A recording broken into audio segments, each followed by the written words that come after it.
Hi friends, Alex Kais here, and this is A Home in Seattle. If you're moving into a new home, I think that it's a super important task to get yourself a basic toolkit. Now, there are things out there that you could just buy, marketed as like a new homeowner toolkit, and they kind of suck. The tools are super low quality, the selection's weird. I would much rather go out and source all the tools. So, that's what I've done.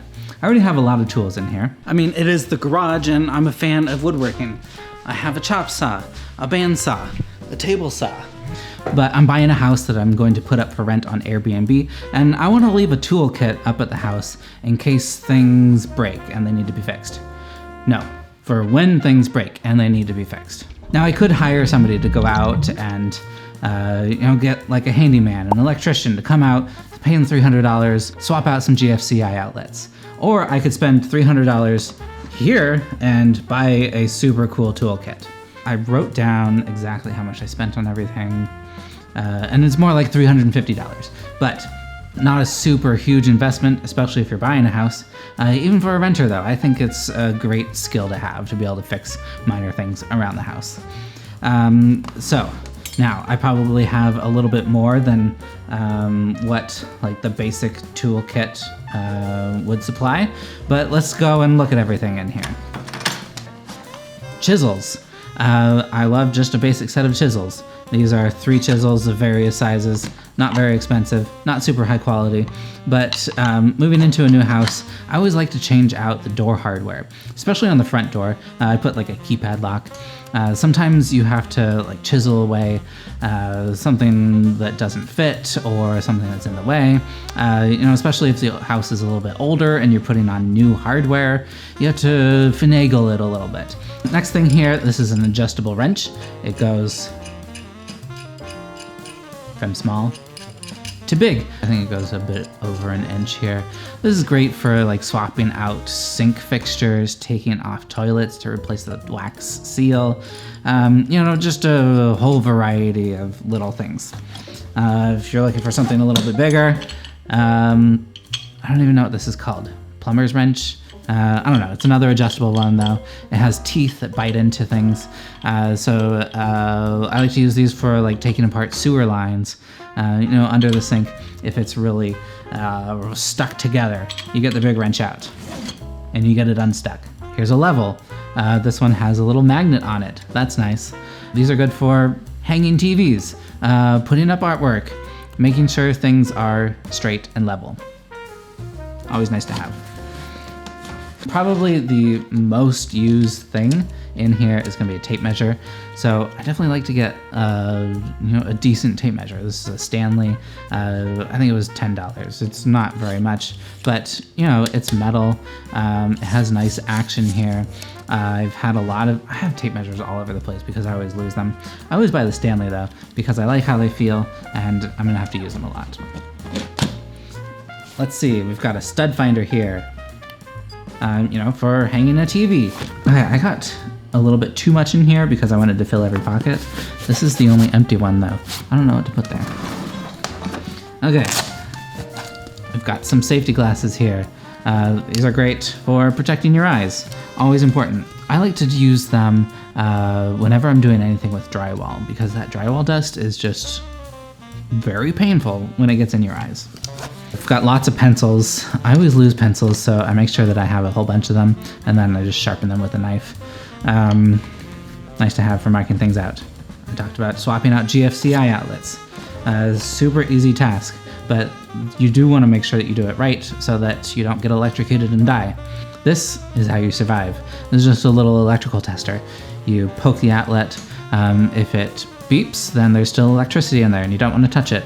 If it doesn't beep, then the outlet is dead, and you can work on it.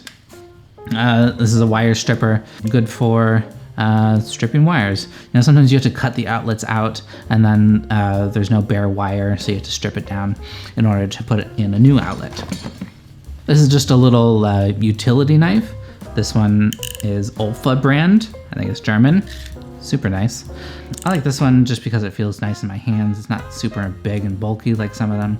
Screwdriver set. I really like this multi-bit one from Husky. You can swap out the bits and there's 4 in here, so you only have to carry 1 screwdriver around in the house. You know, if you're doing a lot of screwing, then like a real screwdriver is probably nicer, but this is just a homeowner toolkit for little projects around the house, so that's good. This is a chip clip from my lunch. Needle nose pliers. These are just a nice multi-function plier. I like the needle nose ones. You could get like a flathead. There's actually like endless shapes of pliers. I like the needle nose ones, like swapping out outlets. I can twist the wire around, make sure that it's pointing in the right direction. You can cut wire. You can pull splinters out of your finger. They're nice to have. This is a little mini Vise clamp. I kind of love this. It's adorable. These are underappreciated, I think. I was using one the other day. I replaced all of the mailboxes on our cul-de-sac. So, you know, tear it all down, all the wood was rotten, and then the metal pole still had all of the hardware in it, which I had to cut loose because it was all rusted and stuck together. Just clamp these Vise grips around the bolt and then cut it loose, and I saved my fingers and it made it into an easy job. I did have an adjustable wrench, so these wrenches here are probably unnecessary, but there was a whole bunch of slots and I wanted to fill them, make it look cool on camera. I've had these ones forever. These were like $10 at Harbor Freight, you know, the cheap tool place. And I've had them for 15 or 20 years. This is a little square here. Nice for making sure that your cuts are square. You know, I'll just put this down on a piece of wood, draw a line, and then I have something to follow, so I don't have to eyeball everything. You can do square or at 45-degree angles, so it's kind of nice. I love this, actually the toolbox, I love this thing. This is just like a Home Depot 5-gallon bucket, and then I got this $20 canvas, except it's not canvas, it's cheaper than canvas, you know, plastic slipcover thing that organizes and displays all the tools at once. I like being able to see everything on the outside and on the inside. I've got a saw here. I like these just kind of, you know, cheap-ish. This was $20 saws. You don't have to really worry about it too much, you know, if you nick something. These teeth are really sharp, but these cheaper saws are designed and hardened so that you can't sharpen them, unlike like a $300 saw, which will last forever.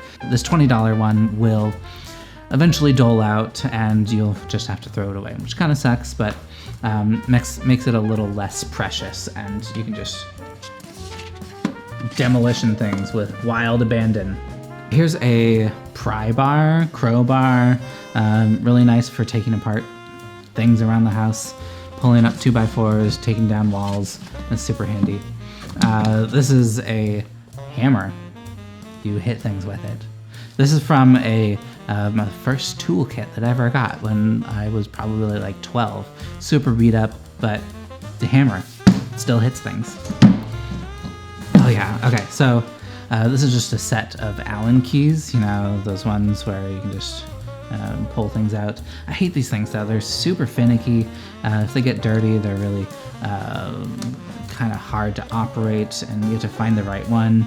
It's nice to have everything in one spot though. I have a standard and a metric set, so I threw it in here. My favorite thing here, this was probably the most expensive tool, but the most useful, I think. This is a little Bosch screwdriver power drill. Very nice. This was $100, and I love these things for assembling IKEA furniture, for taking apart outlets, for screwing in TV mounting hardware. They're super useful. This one, I also got this little bit set here with everything, like a bunch of drill bits and different size screw bits, but it's too big. It doesn't fit in here. I'm gonna return it and find something a little smaller. I think if you're moving into a new house, it's super important to get a toolkit. You will save yourself a lot of money, you learn some valuable skills, and you can take some ownership in your new home. That's everything. Bye.